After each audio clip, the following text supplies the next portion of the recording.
ನ್ಯೂಸ್ಗೆ ಸ್ವಾಗತ. ನಾನು ಸಾನಿಯಾ. ಬನ್ನಿ ನೋಡೋಣ ಇವತ್ತಿಂದು ಹೊಸ ಅಪ್ಡೇಟ್. ಸ್ನೇಹಿತರೆ ನಮಸ್ಕಾರ. ಇವತ್ತು ನಾವು ಇಲ್ಲಿ ಗಾಂಧಿ ಚೌಕ್ನಲ್ಲಿ ಇರುವಂತ ಸರ್ಕಾರಿ ಪದವಿ ಪೂರ್ವ ಕಾಲೇಜ್ನಲ್ಲಿದ್ದೀವಿ. ಕಾರಣ ಮೇ 3ರಂದು ಈ ಒಂದು ಪರೀಕ್ಷಾ ಕೇಂದ್ರದಲ್ಲಿ ನೀಟ್ ಎಕ್ಸಾಮ್ ನಡೀತಾ ಇದೆ. ನೀಟ್ ಎಕ್ಸಾಮ್ ಇದೆ. ಈ ನೀಟ್ ಎಕ್ಸಾಮ್ ನಲ್ಲಿ ಇಲ್ಲಿ ಬಾಯ್ಸ್ ಮತ್ತು ಗರ್ಲ್ಸ್ ಎರಡು ಕಾಲೇಜ್ ಇದಾವೆ. ಎರಡೂನಲ್ಲಿ ಸೆಂಟರ್ ಇದೆ ನೀಟ್ ಎಕ್ಸಾಮ್. ಸೊ ಅಲ್ಲಿ ಗರ್ಲ್ಸ್ ಕಾಲೇಜ್ ನಲ್ಲಿ ಸುಮಾರು 24 ಬ್ಲಾಕ್ ಇದಾವೆ, ಮತ್ತೆ ಇಲ್ಲಿ ಬಾಯ್ಸ್ ಕಾಲೇಜ್ ನಲ್ಲಿ ಸುಮಾರು 15 ಬ್ಲಾಕ್ ಇದಾವೆ ಅಂತ ಒಂದು ಮಾಹಿತಿ ಕೊಟ್ಟಿದ್ದಾರೆ ನೆನ್ನೆ. ಸೊ ಇಲ್ಲಿ ಎಕ್ಸಾಮ್ ಸೆಂಟರ್ ಹೆಂಗಿದೆ ಅಂತಂದ್ರೆ, ಯಾವ್ದೊಂದು ಎಕ್ಸಾಮ್ ಹಾಲ್ ಅಲ್ಲಿ ಫ್ಯಾನ್ ಇದ್ರೆ ಲೈಟ್ ಇಲ್ಲ, ಲೈಟ್ ಇದ್ರೆ ಫ್ಯಾನ್ ಇಲ್ಲ. ಸೊ ಫ್ಯಾನ್ ಇದ್ರೂ ಎಲ್ಲೋ ಒಂದ್ ಮೂಲೆಯಾಗಿದೆ, ಇಲ್ಲ ಬರೀ ಸರ್ಗೆ ಹತ್ತೋ ಒಂದು ಫ್ಯಾನ್ ಇದೆ. ದೊಡ್ಡ ಹಾಲ್ ಇದೆ, ಮಕ್ಕಳಿಗಂತೂ ವಿದ್ಯಾರ್ಥಿಗಳಿಗಂತೂ ಇಲ್ಲಿ ಫ್ಯಾನ್ ವ್ಯವಸ್ಥೆ ಇಲ್ಲ. ಹೀಗಾಗಿ ನಾವು ನಿನ್ನೆ ಬಂದು ಇಲ್ಲಿ ನಾವು ವಿಡಿಯೋ ಮಾಡ್ಕೊಂಡು ಹೋಗಿದ್ವಿ, ಲೈವ್ ಕೂಡ ಮಾಡಿದ್ವಿ. ಇವತ್ತು ಆಫೀಷಿಯಲಿ ನಾವು ಆಮ್ ಆದ್ಮಿ ಪಕ್ಷ ವತಿಯಿಂದ ಜಿಲ್ಲಾಧಿಕಾರಿಗಳಿಗೆ ಮನವಿ ಕೊಟ್ಟಿದ್ದೀವಿ. ಮತ್ತೆ ಇವಾಗ ತಾನೇ ಇಲ್ಲಿ ಪದವಿ ಪೂರ್ವ ಶಿಕ್ಷಣ ಇಲಾಖೆ ಉಪ ನಿರ್ದೇಶಕರಾಗಿರುವಂತ ಹೊಸಮನಿ ಸರ್ ಹಾಗೂ ಗೊಂಗಡೆ ಸರ್ ಕೂಡ ನಾವು ಇಲ್ಲಿ ಮನವಿ ಕೊಟ್ಟಿದ್ದೀವಿ. ಮನವಿದಲ್ಲಿ ಏನಿದೆ ಅಂತಂದ್ರೆ, ಇವಾಗ ನೀಟ್ ಎಕ್ಸಾಮ್ ಬರೀತಾರೆ ನಾಳೆ 3ನೇ ತಾರೀಕಿಗೆ ವಿದ್ಯಾರ್ಥಿಗೆ ಫ್ಯಾನಿನ ಅನುಕೂಲ ಮಾಡಿಕೊಡ್ಬೇಕು ಅಂತ ನಾವು ಒಂದು ಮನವಿ ಮಾಡಿದ್ದೀವಿ. ಯಾಕಂದ್ರೆ ಬಿಜಾಪುರದಲ್ಲಿ ಸುಮಾರು ಇವಾಗ 40ರಿಂದ 42 ಡಿಗ್ರಿ ಸೆಲ್ಸಿಯಸ್ ಟೆಂಪರೇಚರ್ ಇದೆ. ಸೊ ಇಂಥ ಒಂದು ಟೆಂಪರೇಚರ್ ಅಲ್ಲಿ ಒಂದು all India exam entrance exam ಬರೋದು ಬಹಳ ಕಷ್ಟಕರ ಆಗುತ್ತೆ. ಯಾಕಂದ್ರೆ ಸುಮ್ಮನೆ ಇದು ಆಲ್ತು ಪಾಲ್ತು ಒಂದು ಎಕ್ಸಾಮ್ ಇಲ್ಲ, ಒಂದು ಇದು NEET exam all India exam ಇರೋದ್ರಿಂದ ವಿದ್ಯಾರ್ಥಿಗಳು ಬಹಳ ಟೆನ್ಷನ್ ಇಂದ ಎಕ್ಸಾಮ್ ಬರೀತಿರ್ತಾರೆ.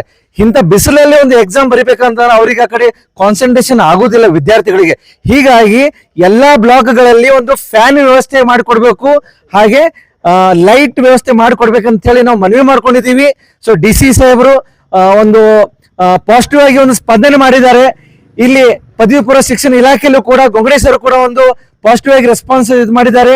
ಇಮಿಡಿಯೇಟ್ ಆಗಿ ಅವರು ಒಂದು ಕಾಲೇಜ್ ಒಂದು ಹೆಡ್ ಮಾಸ್ಟರ್ಗಳಿಗೆ ಫೋನ್ ನಲ್ಲಿ ಮಾತಾಡಿದ್ದಾರೆ. ಸೊ ಒಂದು ದಿನಗೋಸ್ಕರ ಒಂದು ಬಾಡಿಗೆ ಫ್ಯಾನ್ ಆದ್ರೂ ತಗೊಳ್ಳಿ ಅಂತ ಒಂದು ರಿಕ್ವೆಸ್ಟ್ ಮಾಡ್ಕೊಂಡಿದ್ದಾರೆ. ಹೀಗಾಗಿ ನಾಳೆ ನಡೆಯುವಂತ ಎಕ್ಸಾಮ್ ನಲ್ಲಿ ಫ್ಯಾನ್ ವ್ಯವಸ್ಥೆ ಮಾಡಿಕೊಡ್ಬೇಕಂತ ಹೇಳಿ ನಾವು ಮತ್ತೊಮ್ಮೆ ಆಗ್ರಹ ಮಾಡ್ತೀವಿ. ಮಾಡಿಕೊಡ್ಲಿಕ್ಕಂದ್ರೆ ನಾವು ಹಿಂದಿನ ದಿವಸ ಕೂಡ ಬಂದು ಇಲ್ಲಿ ಫ್ಯಾನ್ ವ್ಯವಸ್ಥೆ ಮಾಡುವವರೆಗೂ ನಾವು ಜಿಲ್ಲಾಧಿಕಾರಿಗಳಿಗೆ ನಾವು ಮನವಿ ಮಾಡ್ತಾನೆ ಇರ್ತೀವಿ, ಪ್ರೆಷರೈಸ್ ಮಾಡ್ತಾನೆ ಇರ್ತೀವಿ ಅಂತೇಳಿ ಈ ಮೂಲಕ ನಾನು ಹೇಳಕ್ಕೆ ಇಚ್ಛೆ ಪಡ್ತೀನಿ. ಪ್ರತಿಯೊಂದು ಕಚೇರಿ ಒಳಗೆ ಮಕ್ಕಳಿಗೆ ಫ್ಯಾನ್ ಯಾಕಿಲ್ಲ, ಫ್ಯಾನ್ ಯಾಕೆ? ಇದಕ್ಕೆ ಅವ್ರು ಕೊಡೋ ಕಾರಣ ಏನ್ ಹೇಳ್ತಾರಂತಂದ್ರೆ, ನಾವು ಫ್ಯಾನ್ ಎಲ್ಲ ಕೂಡ್ಸಿದೀವಿ ಸರ್, ಮಕ್ಕಳು ಹೋಗುವಾಗ ಮುರಿದು ಹೋಗ್ತಾರೆ, ಬೆಂಡ್ ಮಾಡ್ತಾರೆ ಅಂತ ಹೇಳ್ತಾರೆ. ಅದನ್ನ ತಾವು ನೋಡ್ಕೋಬೇಕು. ಅದ್ ಹೇಳಿ CCTV ಕೊಡ್ಸಿದ್ದೀರಾ, ಸೊ CCTV ಯಾವ ವಿದ್ಯಾರ್ಥಿ ಮಾಡಿದಾನೆ ಅವ್ನಿಗೆ ಪನಿಷ್ಮೆಂಟ್ ಕೊಡಿ, ಇಲ್ಲ ಅವನ ಕಡೆ ಫ್ಯಾನ್ ಹಾಕಿಸಿ.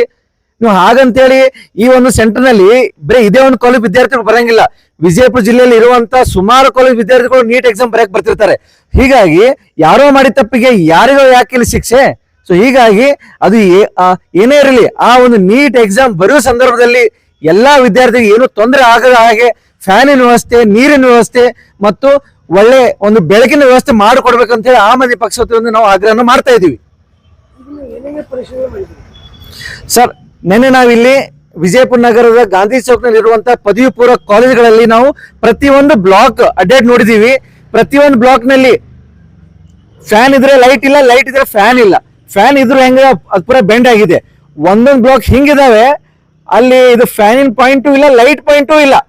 ಫ್ಯಾನ್ ಕೂಡಿಸ್ಬೇಕಂತ ಅಲ್ಲಿ ಏನೋ ಒಂದು ವ್ಯವಸ್ಥೆ ಕೂಡ ಇಲ್ಲ. ಸುಮಾರು 3-4 ಬ್ಲಾಕ್ ಅಲ್ಲಿ ಫ್ಯಾನ್ ಪಾಯಿಂಟೇ ಇಲ್ಲ. ಹೆಂಗ್ ಕೊಡ್ಬೇಕು ಕನೆಕ್ಷನ್? ಅಲ್ಲಿ ಫ್ಯಾನ್ ಪಾಯಿಂಟು ಇಲ್ಲ, ಲೈಟ್ ಪಾಯಿಂಟು ಇಲ್ಲ.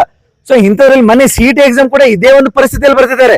ಅದೇ ವಿದ್ಯಾರ್ಥಿಗಳು ನಮಗೆ ಕರೆ ಮಾಡಿ ಈ ತರ ನಾವು ಬಹಳ ಕಷ್ಟಕರದಿಂದ ನಾವು CET ಎಕ್ಸಾಮ್ ಬರ್ತಿದ್ವಿ ಸರ್, ಸೊ ನೀಟ್ ಎಕ್ಸಾಮ್ ಈ ತರ ಆಗಬಾರ್ದು, ಸೊ ದಯವಿಟ್ಟು ಒಂದು ಫ್ಯಾನ್ ವ್ಯವಸ್ಥೆ ಮಾಡಿಸ್ಕೊಡಿ ಅಂತ ಹೇಳಿ ನಮ್ಗೆ ರಿಕ್ವೆಸ್ಟ್ ಮಾಡ್ಕೊಂಡಾಗ ನಿನ್ನೆ ನಾವು ಬಂದು ಲೈವ್ ವಿಡಿಯೋ ಮಾಡಿ ಎಲ್ಲಾ ವಿಡಿಯೋ ಮಾಡ್ಕೊಂಡು ಇವತ್ತು DC ಅವರಿಗೆ ಮತ್ತೆ ಉಪ ನಿರ್ದೇಶಕ ನಾವು ಮನವಿಯನ್ನ ಕೊಟ್ಟಿದ್ದೀವಿ. ಸೊ DC ಅವರು ಈಗ ತಾನೇ ಹೇಳಿದ್ರು, ಇಲ್ಲ ಅದು ನಮ್ ಗಮನಕ್ಕೆ ಇರ್ಲಿಲ್ಲ, ನಾವು ಫ್ಯಾನ್ ವ್ಯವಸ್ಥೆ ಮಾಡ್ಕೊಡ್ತೀವಿ ಅಂತ ಹೇಳಿ ಅಲ್ಲಿ ತಮ್ಮಲ್ಲಿ ಇದ್ದಂತ ಸಿಬ್ಬಂದಿಗಳಿಗೆ ಒಂದು ರಿಟರ್ನ್ ಆಗಿ ಅಲ್ಲಿ ಒಂದು ಸೈನ್ ಮಾಡಿ ಕೊಟ್ಟಿದ್ದಾರೆ. ಆದಷ್ಟು ಬೇಗ ಫ್ಯಾನ್ ವ್ಯವಸ್ಥೆ ಮಾಡ್ಕೊಡಿ ಅಂತ ಹೇಳಿ ಅವ್ರ ಸಿಬ್ಬಂದಿಗೆ ಒಂದು ಆಗ್ರಹ ಮಾಡಿದ್ದಾರೆ, ಆರ್ಡರ್ ಮಾಡಿದ್ದಾರೆ. ಭೋಗೇಶ್ವರಪುರ ಆಮ್ ಆದ್ಮಿ ಪಾರ್ಟಿ जिलाध्यक्ष विजयपुर। लेटेस्ट न्यूज अपडेट्स के लिए YouTube एक्सप्रेस को सब्सक्राइब कीजिए, साथ में बेल आइकॉन को भी क्लिक कीजिए। साथ ही साथ लाइक, शेयर और कमेंट करना ना भूलिए।